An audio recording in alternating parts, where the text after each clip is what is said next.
Buenos días, tengan todos ustedes. Les saluda Guillermo Iturriaga, abogado y notario de la firma Central Law Guatemala. Hemos preparado este video, tal vez no será el video más perfecto. Creo que todos nos comprenderán que tenemos un contenido hecho desde casa, con ciertas limitaciones. Hemos querido realizar este video con el ánimo de sacar algunas dudas a mucha gente y entender un poquito cómo funciona el tema del cumplimiento de nuestras obligaciones legales, digamos, civiles o mercantiles. Hemos escuchado y yo he estado al pendiente de varios seminarios y webinars que han abundado en nuestras redes y se ha hablado mucho de la teoría de la imprevisión. La teoría de la imprevisión es una doctrina que se ha venido manejando desde hace muchísimos años a nivel civil y que después fue pasando a nivel mercantil. El término en latín, por si quieren aprender algo nuevo el día de hoy, es rebus sic stantibus, es decir, mientras las cosas permanecen como están. Como decimos en la universidad, este latinazo, ¿verdad? Es realmente decir, uno debe cumplir un contrato siempre y cuando las cosas permanezcan como empezaron o como son. Esta teoría de la imprevisión es uno de aquellos artículos, y son dos artículos en realidad en nuestra legislación, que nos abre una gama de posibilidades. He escuchado en estos webinars y estos seminarios, y bueno, información de expertos de muy buena calidad, también lo he podido ver en algunos semanarios, algunos periódicos, comentarios en relación sobre hasta qué punto debemos de cumplir con una responsabilidad, con un contrato escrito. ¿Qué pasa que yo no puedo producir? ¿Qué pasa que yo no tengo ventas? ¿Qué pasa? Yo estoy pagando obligaciones altas, tanto laborales, pero también civiles y mercantiles, que yo me comprometí en un documento y no tengo cómo pagarlo. Creo que es el sentir y el pensar y la preocupación de muchísimos empresarios, digamos, de nuestros niveles medio, medio alto, medio bajo en la sociedad. Pues tenemos diferentes características, diferentes empresarios, pero tenemos esa lucha. ¿Cómo hacemos nosotros ante una situación tan injusta que nadie se imaginó, ¿verdad? Obviamente el tema del COVID-19 es algo que a todos los días nos agobia, nos inunda, pero después del tema sanitario, el tema de salud, pues vienen ciertos temas que tenemos que responder, ¿verdad? El video, pues, del día de hoy lo que busca es como que aclarar un poquito esa terminología y qué opciones tenemos en relación con el cumplimiento, ¿no?, de ciertas obligaciones que se vuelven onerosas o gravosas, ¿verdad?, que tienen un gravamen demasiado alto para el empresario. Entonces tenemos que entender que la teoría de la imprevisión es una teoría jurídica de contratación privada civil que lleva muchísimos años, digamos, manejándose, pero que nadie había implementado o pocos han implementado. De hecho, hemos revisado la doctrina nacional y son muy pocos casos que se menciona la teoría de la imprevisión. Este rebus sic stantibus realmente lo que nos ayuda es entender algunas características que no habían ocurrido anteriormente. Lo que tenemos que entender, por ejemplo, vamos a ver el Código Civil, el 1330 del Código Civil, que habla sobre la teoría de la imprevisión, y después, digamos, el artículo posterior que retomó en el Código de Comercio, el 688 del Código de Comercio. Esa sería la base jurídica que tuviésemos también, ¿verdad?, en un momento dado, para poder entender cómo funciona esta teoría. Lo que tenemos que entender es que la legislación de alguna forma previno o estuvo atenta a circunstancias que son ajenas a nuestra buena voluntad. Rebus sic stantibus significa yo debo de cumplir mientras las condiciones se den como se pactaron originalmente. Si ustedes tienen una situación como la que estamos pasando en la mayoría de oficinas y empresas, en donde no podemos cumplir las obligaciones porque no tenemos ingresos, creo que esto puede ser de utilidad para ustedes. Vamos a leer el artículo 688 del Código de Comercio e inicialmente el 1330 del Código Civil. Ahorita les va a aparecer en su pantalla el contenido. Vamos a leer el artículo 1330 del Código Civil y vamos a entender algunas características de la teoría de la imprevisión. Al respecto de las obligaciones civiles, el artículo 1330 del Código Civil indica lo siguiente: cuando las condiciones bajo las cuales fuera contraída la obligación cambiaren de manera notable, a consecuencia de hechos extraordinarios imposibles de prever y de evitar, haciendo su cumplimiento demasiado oneroso para el deudor, el convenio podrá ser revisado mediante declaración judicial.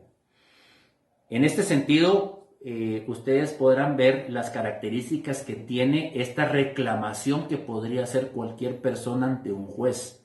En este caso tendría que ser un juez, dependiendo de la cuantía del contrato, el juez de instancia civil o el juez de paz civil, de acuerdo al caso particular, ¿verdad? Tendría que hacerse un juicio de conocimiento en relación con invocando esta causal.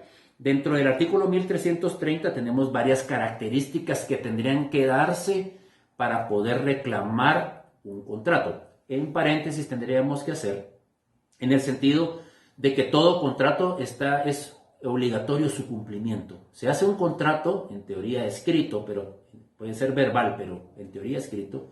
Un contrato debe de cumplirse de buena fe. Este contrato debe cumplirse de acuerdo a las cláusulas y las condiciones del contrato. Los contratos no están diseñados ni están hechos para incumplirse.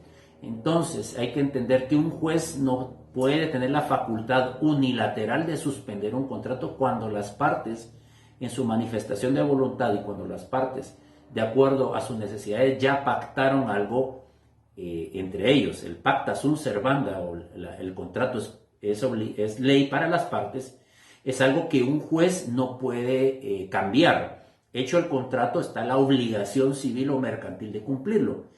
Sin embargo, esta excepción, que es el 1330 de la teoría de la imprevisión, nos menciona algunas características. La primera característica que vemos de 1330 es que cuando las condiciones bajo las cuales fuera contraída una obligación cambiaran de manera notable. Lo primero que vemos en relación con esta característica es que tendríamos que probar que las condiciones financieras, las condiciones de personal, las condiciones económicas, las condiciones de cumplimiento han cambiado de una forma drástica. Es decir, no bastaría simplemente con decir, mire, el COVID nos ha afectado a nivel nacional e internacional. Tendríamos que de alguna forma probar o demostrar de que se debe cambiar de manera notable las condiciones originarias. Es decir, nosotros podemos, con todo el derecho del mundo, poder plantear esta revisión de juez, que la idea y el objetivo de la revisión debe ser terminar con un contrato que es oneroso para nosotros o que es de imposible cumplimiento por el acaecimiento de estas circunstancias de forma notable. Es decir, lo que tenemos que entender es que primero tenemos que demostrar que están cambiando las condiciones de forma notable, las condiciones de la propia empresa, las condiciones financieras, las condiciones laborales de nuestra propia empresa. Tendríamos que demostrar que han cambiado de manera notable a raíz de la situación principal, que es la crisis del COVID-19. Entonces, lo primero que tenemos que entender que para invocar que un juez pueda inmiscuirse o meterse en el contrato que es válido, debemos obviamente demostrar que nuestra propia situación pues está cambiando de una forma drástica. El segundo hecho, que es una ampliación a las condiciones de manera notable, son dos requisitos que se mencionan en el artículo. Dice, cuando las condiciones bajo las cuales fuera contraída la obligación cambiaren de manera notable, a consecuencia de hechos extraordinarios imposibles de prever y evitar. Son dos características que menciona el artículo 1330. Las características cambian de manera notable, digamos, obviamente por la situación que se está dando y que tendríamos que probar, pero tiene que tener adicionalmente la característica que no se pudo haber previsto dicha situación cuando se hizo el contrato con digamos, como deudor o como obligados, y no teníamos ni siquiera idea de todo esto que iba a ocurrir. Y el segundo es que no fue posible de evitar. Creo que es importante mencionar que la teoría de la imprevisión o el artículo donde un juez puede meterse y puede resolver en algo que las partes legalmente pactaron, tendríamos que determinar obviamente que no se puede prever o no se pudo evitar.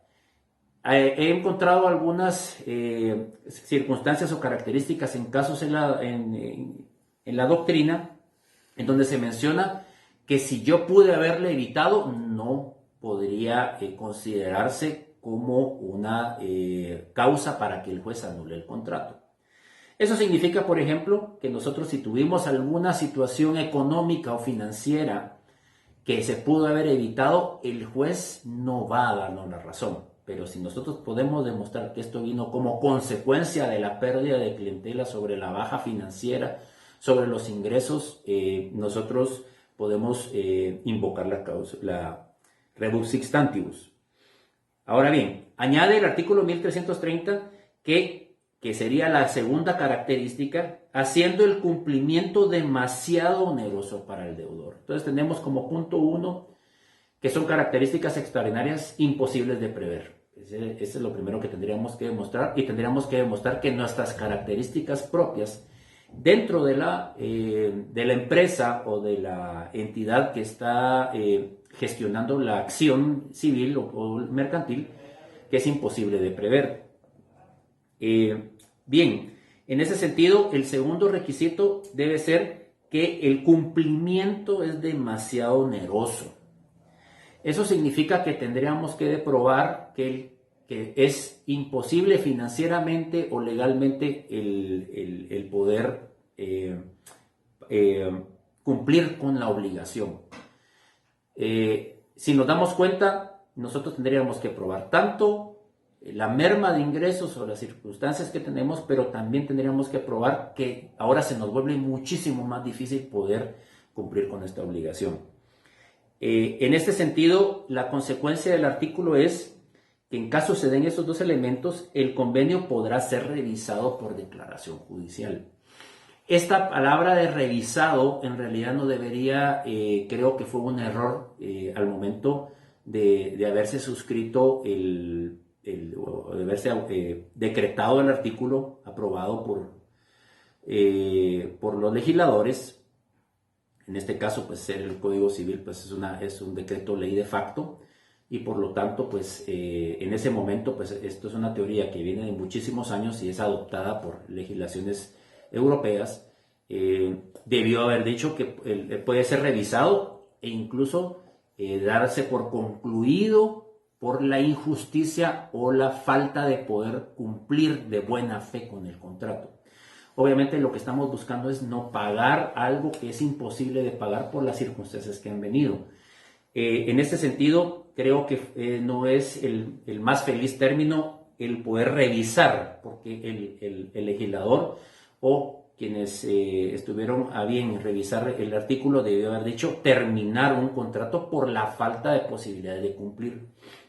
En ese sentido, el Código de Comercio nos amplía un poquito más, ¿verdad? Tendríamos que entender también que un contrato civil pues tiene las características civiles cuando las partes pues no son personas mercantiles. Si estuviéramos hablando de sociedades anónimas o de cumplimiento con entidades financieras, pues automáticamente sería un contrato mercantil. En relación con el contrato mercantil, vamos a leer lo que dice el Código de Comercio en el artículo 688. En este sentido, el artículo 688 del Código de Comercio nos habla en el epígrafe de terminación, y es bien interesante ver cómo se separa un poquito la terminología y los términos del Código Civil al Código de Comercio.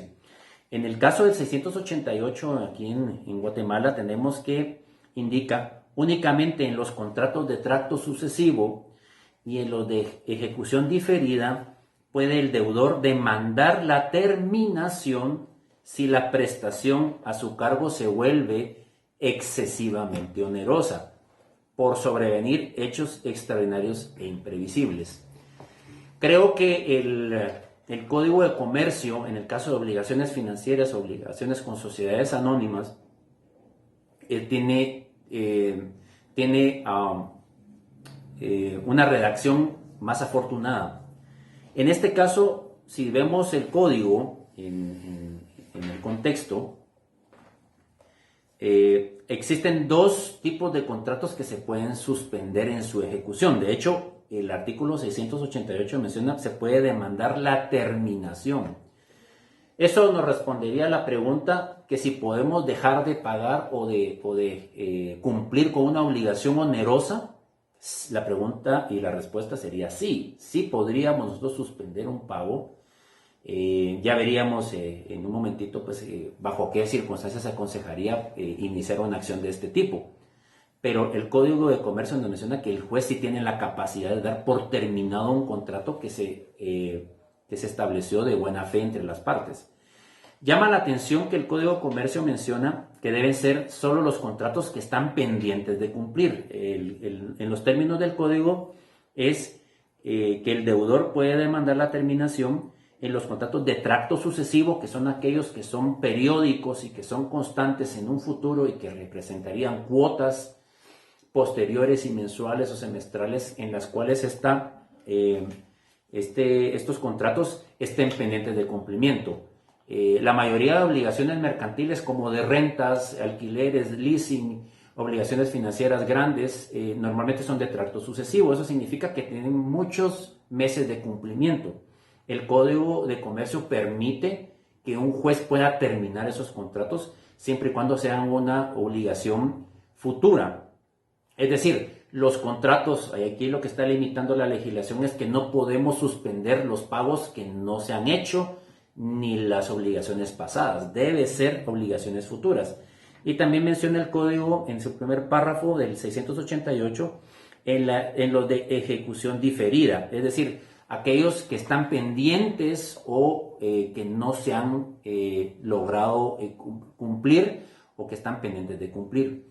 En el segundo párrafo del 688 se menciona que la terminación no afectará las prestaciones ya ejecutadas ni aquellos respecto de las cuales el deudor hubiera incurrido en mora. Es decir, que si yo ya empecé a incumplir con las obligaciones o he dejado de pagar periódicamente las obligaciones que tengo pendientes, no puedo pedir que el juez termine o concluya o resuelva algo sobre lo que ya pasó, sino que sería únicamente a partir de la presentación de la acción judicial.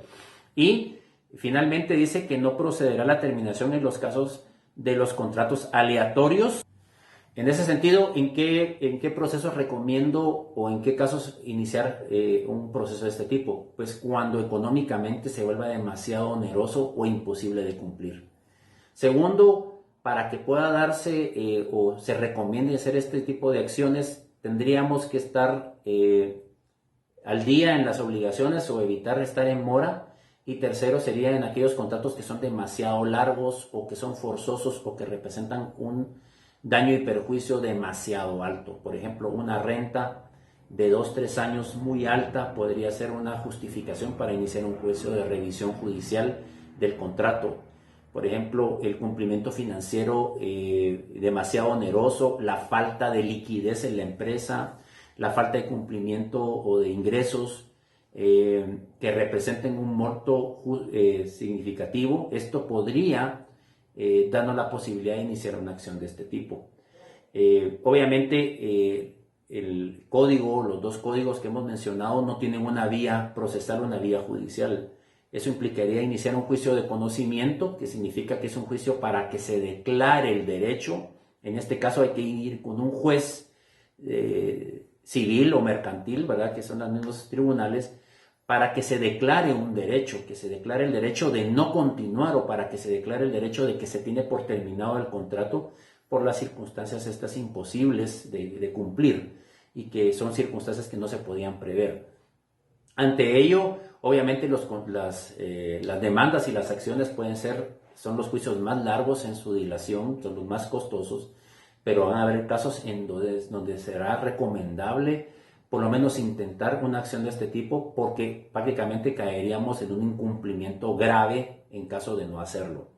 Mi recomendación es, ante una duda, sé que el video es corto y no se ven todas las opciones y las posibilidades, lo mejor es buscar asesoría, que se pueda revisar el contrato, que se pueda revisar cuál es financieramente la obligación de cumplimiento y sobre todo cuáles son las moras o los daños o las penalizaciones contractuales que ustedes puedan tener.